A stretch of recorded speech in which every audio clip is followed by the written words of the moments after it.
नमस्कार, big debate में आपका स्वागत है। मैं हूं आपके साथ दीपक भदौरिया। चुनाव में हर एक वोट की कीमत होती है और ये बखूबी हर कोई जानता भी है, और यही कारण है कि उस एक एक वोट को अपने पाले में करने के लिए बीजेपी कोई कोर कसर नहीं छोड़ना चाह रही है। यही नतीजा है कि बीजेपी गांव गांव तक पहुंचने का प्रयास कर रही है। इसको लेकर बीजेपी ने पूरा रोड मैप भी तैयार कर लिया है। आज चर्चा इसी मुद्दे को लेकर, उससे पहले देख लेते हैं ये रिपोर्ट। लोकसभा चुनाव के पहले बीजेपी गांव चलो अभियान शुरू करने जा रही है। इस अभियान के तहत मुख्यमंत्री डॉक्टर मोहन यादव, प्रदेश संगठन महामंत्री हितानंद शर्मा, प्रदेश अध्यक्ष वीडी शर्मा से लेकर बीजेपी के तमाम नेता और पदाधिकारी गांव में 24 घंटे का वक्त गुजारेंगे। प्रदेश बीजेपी कार्यालय में हुए नव मतदाता सम्मेलन के मौके पर बीजेपी प्रदेश अध्यक्ष वीडी शर्मा ने ये ऐलान किया। वहीं मीडिया से चर्चा में बीजेपी प्रदेश अध्यक्ष वीडी शर्मा ने कहा, भारतीय जनता पार्टी का हर कार्यकर्ता, हर नेता 24 घंटे गांव में रुकेगा।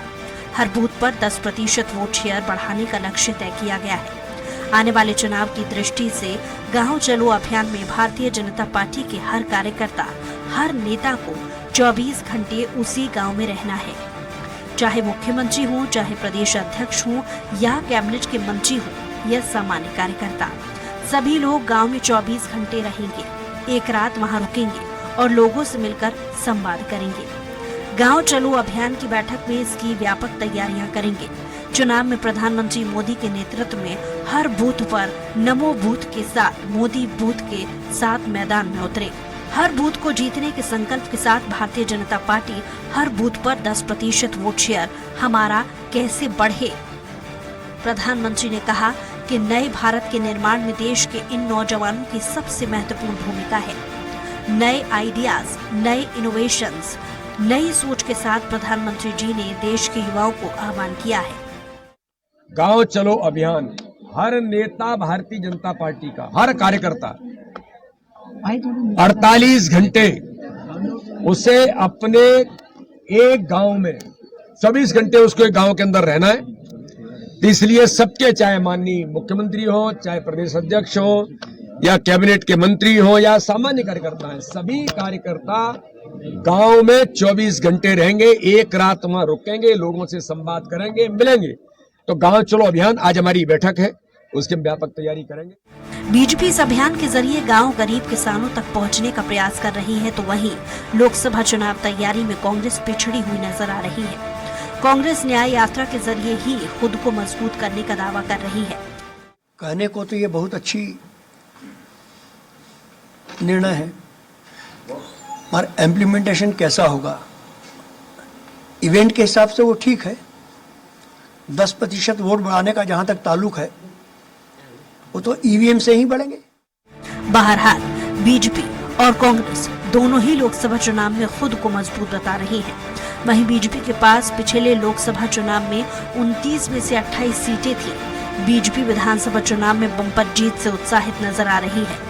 ऐसे में देखने वाली बात होगी कि कांग्रेस बीजेपी की तैयारियों का कैसे मुकाबला कर पाती है और आने वाले चुनाव में किसकी जीत होती है। सलमान खान, स्वराज एक्सप्रेस। फिर से डिबेट की ओर, और हमारे साथ इस डिबेट पे खास पैनलिस्ट जुड़े हुए हैं। बीजेपी प्रवक्ता ब्रजगोपाल लोहिया हमारे साथ जल्दी ही जुड़ेंगे। कांग्रेस प्रवक्ता हमारे साथ आनंद तारण जी जुड़े हुए हैं और वरिष्ठ पत्रकार आशीष दुबे जी जुड़े हुए हैं।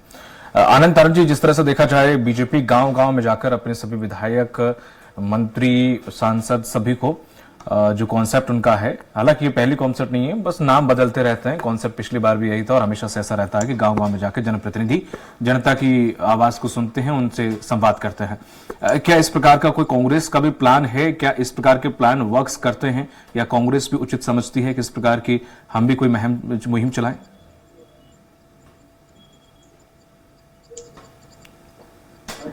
आनंद साहब, क्या बात नहीं पहुंच पा रही? सेवा करने की, ठीक है, जो अंतिम स्तर पर व्यक्ति बैठा है उसको मुख्य धारा में शामिल करने की, ये भारतीय जनता पार्टी को का कर्तव्य है। क्योंकि आज फिर सत्ता में है, तो निश्चित रूप से सत्ता में जो पार्टी होती है उसको अंतिम स्तर पर जो व्यक्ति बैठा है उसको मुख्य धारा में शामिल करने की, सत्ता में है तो निश्चित रूप से सत्ता में जो पार्टी होती है उसको अंतिम स्तर पर जो व्यक्ति बैठा है उसको मुख्य धारा में शामिल करने की बात करनी चाहिए। लेकिन केवल और केवल हम देखते हैं कि ये भारतीय जनता पार्टी की सरकार है, ईवीएम का सहारा ले रही हैं, क्योंकि आज जो ईवीएम के ऊपर बार बार हर आदमी उसके ऊपर अटैक कर रहा है, आदमी से लेकर बड़े आदमी तक बात कर रहा है, निश्चित रूप से सोचनीय बात है। लेकिन अगर विकास की बात है तो 20 साल से मध्य प्रदेश में सरकार है भारतीय जनता पार्टी की, अब फिर पुनः उन्हें सत्ता में आने का अवसर मिला, लेकिन आज कहीं ना कहीं मध्य प्रदेश की जनता भी अपने आप को छला महसूस कर रही है और हम कांग्रेस जन भी छला महसूस कर रहे हैं। कहीं ना कहीं ईवीएम का पूरे मध्य प्रदेश में और देश में खेल चल रहा है और इसी के सहारे भारतीय जनता पार्टी बातें बहुत करती है, बातों का जमाखर्चन के पास बहुत है, लेकिन धरातल पे कुछ नहीं है, धरातल पे शून्य बटे सन्नाटा है। तो निश्चित रूप से ये सब चीजें बहुत गंभीरता वाली बात है। आज हम देख रहे हैं कि आज मध्य प्रदेश की जो सरकार है वो किस तरह के ताबड़तोड़ तरीके के निर्णय ले रही है, लेकिन उन पे आमली जामा पहना ही नहीं पाती कि कहीं दूसरा अधिकारी कोई ना कोई काम कर देता। तो ये सब चीजें सामने आ रही हैं कि कहीं ना कहीं नौकरशाही बेलगाम हो रही है। 20 साल में जिस पार्टी की सरकार थी और आज वो बाकी सरकार बेलगाम हो गई है, जब उन पर कठोर कार्रवाई हो रही है, इसके बाद कहीं ना कहीं फिर चूक हो रही है। फिर मतलब पिछले महीने भर के अंदर लगभग 4-5 घटनाएं घट चुकी हैं, उनको सस्पेंड किया, उन पर कार्रवाई की और कई अधिकारियों को इधर उधर किया, इसके बाद भी स्थिति सुधर नहीं पा रही। इसका मतलब क्या है? कहीं ना कहीं अंदर खाने में कुछ ना कुछ गड़बड़ चल रही है भारतीय जनता पार्टी में। जब भारतीय जनता पार्टी में अंदर खाने में गड़बड़ चल रही है तो निश्चित रूप से व्यवस्था कैसे संभालेगी, किस तरह से ग्रामीणों को हम उनके आंसू पहुंच पाएंगे। आज भी अगर 20 साल के बाद भारतीय जनता पार्टी की 20 साल से सरकार है, 4 बार से सरकार में है वो, और इसके बाद भी स्थिति नहीं सुधार पा रहे हैं। फिर वो गांव की बात कर रहे हैं, फिर शहरों की बात कर रहे हैं, विकास कहीं है नहीं है, रोजगार कहीं है नहीं है, निवेश कहीं लेके नहीं आ रहे। तो भाई किस तरह से लोगों को 4000 करोड़ का कर्जे से मध्य प्रदेश लौटा दिया, तो हम है कहाँ, खड़े कहाँ है? ये बड़ी आनंद जी जो ये बातें आपने कही, आपको ये नहीं लगता कि आप अगर जनता के बीच में गांव-गांव में जाकर लोगों से संवाद करके यही सब उन्हें बताएं?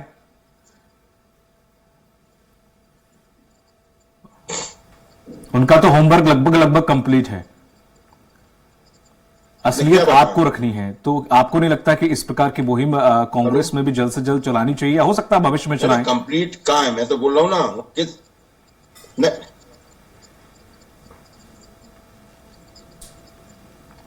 ना हमारी तो अनबरत चल रही है, हमारे कार्यकर्ता सब मिल रहे हैं, हमारे नेता मिल रहे हैं, सब लोगों से चर्चा कर रहे हैं, सब लोगों की बातों को देख रहे हैं, उनकी गंभीरता से समस्या सुन रहे हैं। और आपने देखा होगा राजीव गांधी जी ने भारत जोड़ो, आज लगातार न्याय यात्रा चल रही है, तो लेकिन वो सब चीजों को बैकफीड आ रहे हैं। आज पूरे देश की सरकारें हिली पड़ी हैं, कहीं ना कहीं सबको तकलीफ हो रही है। निश्चित रूप से जो आज इंडिया गठबंधन है उससे किस तरह से घबराए हुए हैं, तो उनको चीजों को वो सब चीजें सामने आती हैं। मतलब उसका हम आज मीडिया के माध्यम से भी देखते हैं तो नकारात्मक पहलू आता, सकारात्मक विपक्ष का कोई पहलू नहीं बताती, मीडिया भी नहीं बताती, उसको दिखाने चाहिए। तो निश्चित रूप से आज हम जो भी बात प्रस्तुत करते हैं वो सब नकारात्मक प्रस्तुत करते हैं, और जनता इन सब चीजों को जानती है, ऐसा नहीं है कि नहीं जानती, लेकिन सबकी मजबूरी है कहाँ किसकी कहाँ दिक्कत है ये वो जाने कि क्या उन्हें प्रॉब्लम आ रही है। लेकिन बात ये है, गंभीरता की बात ये कि हर आदमी कहीं ना कहीं अपने आप को बचाना चाहता है। जी आशीष जी, जिस तरह से देखा जाए बीजेपी के पास लगभग उनका जो पूरा स्ट्रक्चर हम देखें लोकसभा चुनाव के लिए लगभग कंप्लीट है, उन्हें ज्यादा मेहनत करने की जरूरत है नहीं, लेकिन फिर भी वो लगे हुए हैं। कांग्रेस को जो मैंने उनसे सवाल किया था आनंद जी से, ये वाकई बहुत मैटर करता है कि लोगों के बीच में उनके जनप्रतिनिधि पहुंचते हैं, क्योंकि कभी कभी ऐसे कुछ क्षेत्र होते हैं जहां जनप्रतिनिधि नहीं पहुंचते हैं। तो ऐसे में वो पहुंच रहे हैं, जनता की समस्याएं सुन रहे हैं, केंद्र की योजनाएं रख रहे हैं, राम मंदिर जैसी नब्ज को टटोल रहे हैं कि कितना असर हुआ नहीं हुआ, ये फीडबैक लेना जनता में बहुत जरूरी है। तो ऐसे में बीजेपी जो काम कर रही है वो कांग्रेस के लिए कितना महत्वपूर्ण है? क्या अगर कांग्रेस ये नहीं करती है और बीजेपी कर रही है तो किससे ज्यादा नफा नुकसान हो सकता है? देखिए, अभी तो जो बीजेपी कर रही है ये एक सीधा उसके संगठन को रिचार्ज करने के लिए और लोकसभा चुनाव के लिए दोनों ही नजरिए से बहुत महत्वपूर्ण है। तो ये अगर रूलिंग पार्टी ये पूरा प्रयास कर रही है तो निश्चित तौर पर जो मुख्य विपक्ष है मध्य प्रदेश का, उसको भी इस तरह के कोई कार्यक्रम हाथ में लेने चाहिए और जितनी जल्दी हो सके उतनी जल्दी लेने चाहिए, क्योंकि लोकसभा चुनाव मुश्किल से 2 महीने का वक्त बचा हुआ है। और और ऐसी स्थिति में जब अभी एक बड़ी पराजय कांग्रेस को मिली है तो कांग्रेस का संगठन अभी बहुत उत्साहित नहीं है, बहुत सक्रिय भी नहीं है। तो ऐसी स्थिति में जब एक बड़ी जीत दर्ज करने वाली पार्टी वापस चुनाव में अपने आप को झोंक रही है तो ये कांग्रेस के लिए अलार्मिंग हो सकता है। कांग्रेस के पास इस विधानसभा चुनाव में भी कुछ संभावनाएं ऐसी उभरी हैं जो लोकसभा में उसके लिए अच्छी साबित हो सकती हैं। तो उसका दोहन करने के लिए, उसको मजबूत बनाने के लिए कांग्रेस को काम करना होगा। और दूसरी बात यह है कि भाजपा ने जो शुरू किया है, ये भाजपा का एक किस्म का ये चुनाव के पहले की जो कैंपेनिंग होती है वो लगभग वो है, प्री इलेक्शन उनकी ये पूरी कैंपेनिंग होगी। क्योंकि जब उनके नेता कार्यकर्ता जब और मुख्यमंत्री मंत्री जब गांव-गांव तक जाएंगे तो निश्चित तौर पर वो जो है चुनाव प्रचार का जो प्रारंभिक चरण है वो पूरे मध्य प्रदेश में एक बार पूरा कर लेंगे चुनाव अनाउंस होने के पहले। तो ये एक अच्छा बीजेपी का तरीका है कि वो अपने संगठन को 12 महीने जुटाए रखती है कहीं ना कहीं किसी न किसी काम में। तो ये एक इस तरह का कोई प्रोसेस अगर कांग्रेस में अगर होता है तो नजर नहीं आता, और अगर वो हो और जोर शोर से हो और प्रचारित तरीके से हो तो वो चीजें सामने आएंगी और उसका असर भी दिखेगा। ठीक है, लोहिया जी हमारे साथ जुड़ गए हैं बीजेपी से। लोहिया जी, जिस तरह से अच्छी बात है, अच्छी मुहिम है, जनता के बीच जनप्रतिनिधि पहुंच रहे हैं, उनसे संवाद करेंगे, उस गांव में रुकेंगे, ये बड़ी अच्छी है। लेकिन चुनाव के पर्पज से ऐसे अभियान अगर चलाए जाते हैं तो थोड़ा सा ऐसा नहीं लगता आपको कि जनप्रतिनिधि हैं, अगर अपने आप को जनप्रतिनिधि कहलवाते हैं तो ये चीज उन्हें अभियान से हटकर भी हर वीक में या महीने में या 20 दिन में एक बार ऐसा करना चाहिए कि उन लोगों के बीच में रात गुजार के गांव वालों के सुने, संवाद करें, एक आपसी जो एक कनेक्शन होता है वो जुड़े। ऐसा नहीं लगता आपको थोड़ा सा? देखिए, मैं आपको एक बार बताऊं, शायद आपने भारतीय जनता पार्टी पर कितनी निगाह रखते हैं मुझे नहीं मालूम। हाँ जी। मगर जो जहां का जनप्रतिनिधि है वो 24 घंटे 365 दिन जनता के बीच में रहता है, अपने काम करना चाहता है। गांव चलो घर चलो अभियान को शायद आपने समझने में थोड़ी गलती की है। इसका तो आशय ये है कि जो जहां का जनप्रतिनिधि है उसके अलावा भी जनप्रतिनिधि, मध्य प्रदेश शासन के मुख्यमंत्री, मध्य प्रदेश शासन के मंत्री, पार्टी के बड़े पदाधिकारी, प्रदेश अध्यक्ष, संगठन मंत्री, सभी लोग गांव में जाकर प्रवास करेंगे, बूथों पर जाएंगे, उनके साथ संवाद करेंगे, उन्हें प्रदेश की योजनाओं की जितनी जानकारी है वो उनका लाभ उन्हें मिल रहा है या नहीं मिल रहा है। हमारे लिए जन कल्याण एक नियमित व्यवस्था का हिस्सा है। अभी इस समय जब आप और हम संवाद कर रहे हैं तब पूरे देश में 1 माह से विकसित भारत संकल्प यात्रा चल रही है, और विकसित भारत संकल्प यात्रा के माध्यम से मैं आपको एक और जानकारी देता हूं कि लगभग हमने 14 करोड़ नए लाभार्थी जोड़ने का काम किया है।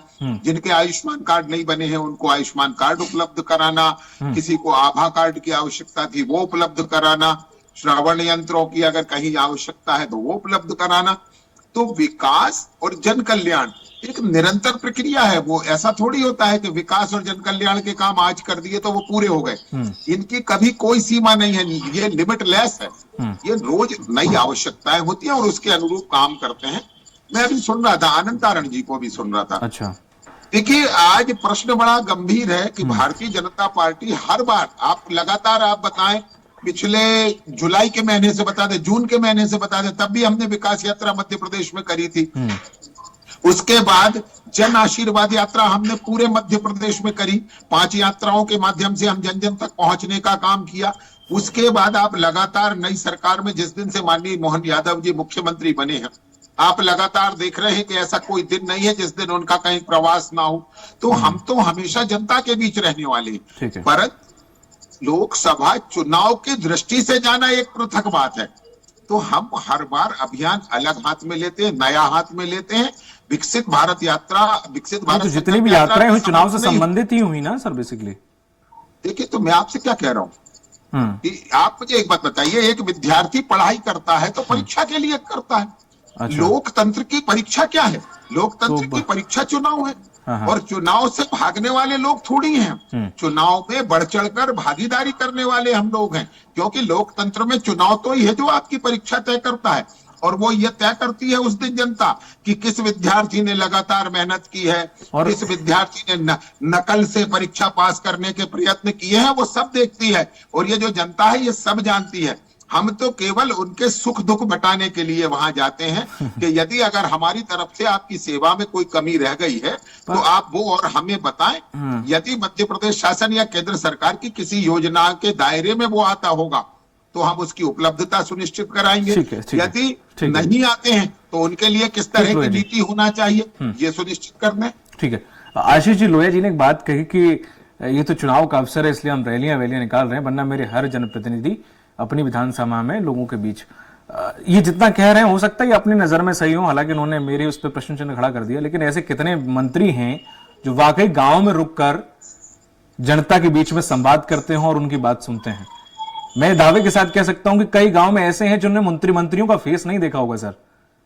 लेकिन देखिए कब की सरकारों की बात कर रही सर, है, अभी वर्तमान में भी ऐसा है। हाँ नहीं, ठीक है, वर्तमान में- आपकी वर्तमान रैली में- हो रही वर्तमान है, में केंद्र से चल रही है भारत विकास यात्रा, मैं समझ में आता हूं सर, लेकिन जिस तरह से जो अभी आप कर रहे हैं खाट बिछा के गांव के लोगों के बीच में बैठ के उनकी समस्याएं सुनना, ये अलग हो जाता है सर। हमारे तो मंत्री ही ग्रामीण परिवेशों के आते हैं। ठीक है, हमारे मंत्री मैं आशीष जी से सवाल था सर, सुविधा भोगी मैंने इसीलिए आपसे मैं कुछ बोला ही नहीं, मैं तो अपने वरिष्ठ पत्रकार से पूछ रहा हूँ वाकई ये असलियत है या नहीं। आपने कहा है कि ब्रजगोपाल जी ने ये कहा है, और ब्रजगोपाल जी हमेशा आप पता समय जाया करते हैं। मेरा सवाल आशीष जी से है, मेरा उनसे ये सवाल है कि वाकई ऐसा होता है कि नहीं होता है, उन्हें उत्तर देने दीजिए ना सर।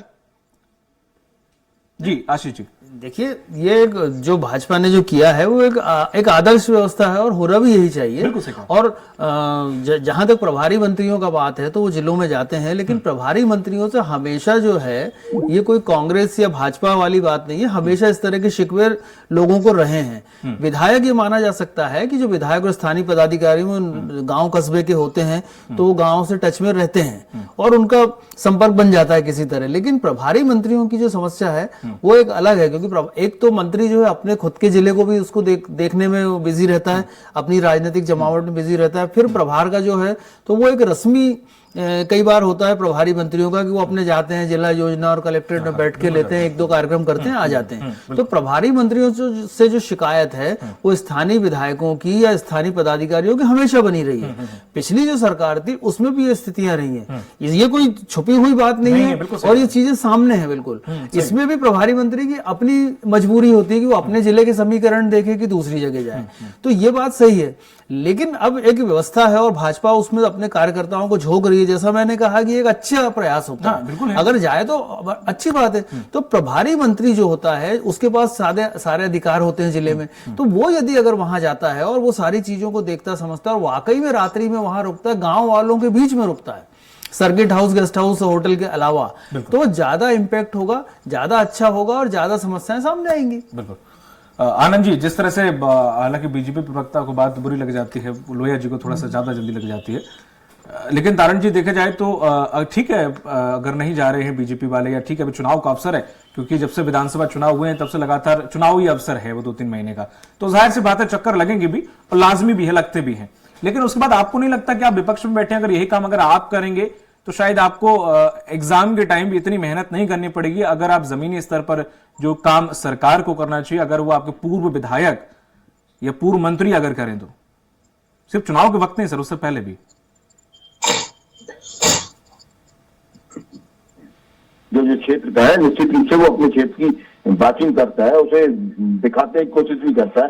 जो भारतीय जनता पार्टी के नेताओं की जो खामियां हैं या खामियां हैं या जो ज्यादतियां हैं वो भी सब जनता के बीच में लाने की कोशिश करता है। मीडिया का कहीं ना कहीं रोल थोड़ा सा विपक्ष के प्रति नकारात्मक होता है, बहुत सारी चीजें वो सामने नहीं आ पाती, लेकिन इसके बाद भी अगर हमारी कहीं कमी है तो निश्चित रूप से हम उसको देखेंगे। अभी हमारा नेतृत्व नया है तो निश्चित रूप से जीतू पटवारी इन सब चीजों की समीक्षा कर रहे हैं, वो लगातार वो भी जनसंपर्क में है, लोगों से मिल रहे हैं, बराबर उनकी समस्या सुन रहे हैं, रूबरू हो रहे हैं और हर चीज को देख रहे हैं। लेकिन भारतीय जनता पार्टी के लोग अगर ये भाई हमने प्रवक्ता की सुन रहे थे तो वो बोल रहे थे कि हम तो केवल हमेशा चुनावी मूड में रहते हैं और परीक्षा देते हैं और पास होते हैं, वो सब ठीक है, लेकिन जो हमारा जनता के प्रति उसको करें तो ज्यादा अच्छा रहता है, हम उसकी बात करें तो ज्यादा अच्छा रहता है। लेकिन इसके बाद भी कांग्रेस के लोग निश्चित रूप से सड़कों पर रहते हैं, लोगों से निदान संपर्क करते हैं, जो क्षेत्र में उन्होंने चुनाव लड़ा है वहां पर काम करते हैं, जो हमारे जनप्रतिनिधि हैं, पार्षद हैं, जो ब्लॉक में काम कर रहे हैं,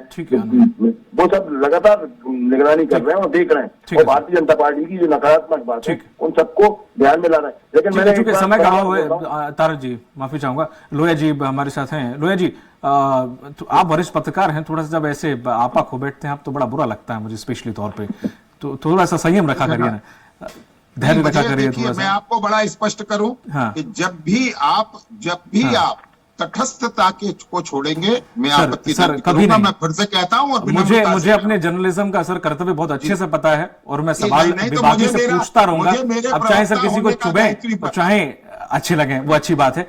जिस तरह से सर ये जो मुहिम है आपकी, कितना रिस्पॉन्स आने की उम्मीद है, क्या कुछ इससे अपेक्षा लगा रखी है बीजेपी ने? देखिए, मैं आपको फिर से कहता हूं, रिस्पांस आप किसे कहते हैं मैं नहीं जानता हूं। हमने 2014 में मध्य प्रदेश में 27 सीटें जीती, 2019 में 28 जीती और 2024 में 29 जीतने का लक्ष्य, ये एक लक्ष्य है। दूसरा लक्ष्य हमने तय किया है कि हम मध्य प्रदेश में आधे से ज्यादा बूथों पर 50% से ज्यादा मत प्राप्त करने में सफल रहे। हमारा अगला लक्ष्य है कि हम पूरे मध्य प्रदेश के 65,000 बूथों पर 50% से अधिक मत प्राप्त करें। 11,000 जिन बूथों पर हम चुनाव हारे हैं, उन बूथों को विजय में हम किस तरह तब्दील करें, और इसके लिए जन कल्याण और विकास केवल 2 हमारे एजेंडे जिन पर भारतीय जनता पार्टी काम करती है और कर रही है। और एक बात और बता देता हूं, जो अभी आनंद तारण जी कह रहे थे, देखिए बड़ा फर्क है कांग्रेस पार्टी के लोगों के काम करने में और भारतीय जनता पार्टी के काम करने में। आज जीतू पटवारी जी 2.5 महीने में पहली बार अपने खुद के विधानसभा क्षेत्र में गए, तो आप समझिए ये बहुत फर्क है। और आजकल किसी की रिपोर्ट कार्ड देखने के लिए कोई बहुत बड़ी चीज की आवश्यकता नहीं है, उसकी सोशल मीडिया प्रोफाइल खंगाल लीजिए, उस नेता ने दिन भर क्या किया है सारा कुछ पता चलता है। चाहे वो नेता किसी भी राजनीतिक दल का हो, उसकी फेसबुक, इंस्टाग्राम सब देख लीजिए, सब दिखाई देता है। हम तो भारतीय जनता पार्टी के कार्यकर्ता दिन भर देखते हैं, कांग्रेस के लोग किस तरह मूल्यांकन करते हैं ये उनका विषय। चलिए, समय चुके समाप्त हो चुका है, इसलिए माफी चाहूंगा, इस डिबेट को आगे नहीं ले जा पाऊंगा। बहुत बहुत शुक्रिया आपका, लोहिया जी, आशीष दुबे जी सर और आनंद तार जी, आपका बहुत बहुत शुक्रिया तीनों लोगों का। तो जिस तरह से बीजेपी ये मुहिम चला रही है कि सभी उनके जनप्रतिनिधि, चाहे वो सांसद हों, चाहे वो विधायक हों, चाहे वो मंत्री हों, सभी गांव में जाएंगे, लोगों से संवाद करेंगे, और एक अच्छी मुहिम है और इसका रिजल्ट भी जाहिर सी बात है अच्छा मिलेगा। अब यहाँ सवाल खड़ा है, जब विपक्ष के तौर पर कांग्रेस को भी या तो इस मुहिम का कुछ काट निकालना चाहिए या इस प्रकार की मुहिम बढ़ चढ़कर खुद भी शुरू करनी चाहिए। मुझे दीजिए इजाजत, नमस्कार।